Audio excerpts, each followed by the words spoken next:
Welcome, in front of me is a Redmi 13C, and today I will show you how you can insert SIM and SD card into this phone.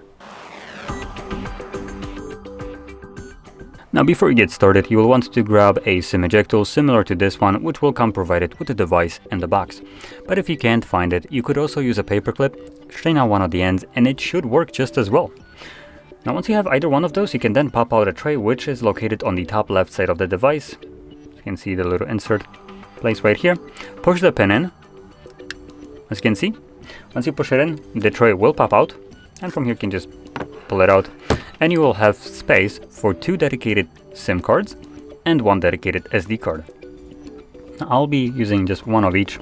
Now when it comes down to the SIM, if you're using one, you can place it on either one of those spots. It doesn't really matter. I'm going to be placing it on the closer one. And there we go.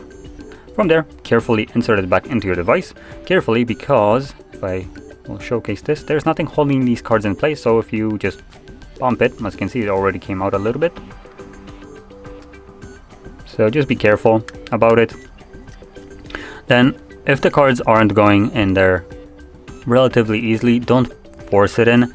Pull it out and see if something didn't like come loose, and if it's not like wedging itself somehow. If it's not, then if it is, fix it and then try again. If it's not, then maybe try a little bit more force.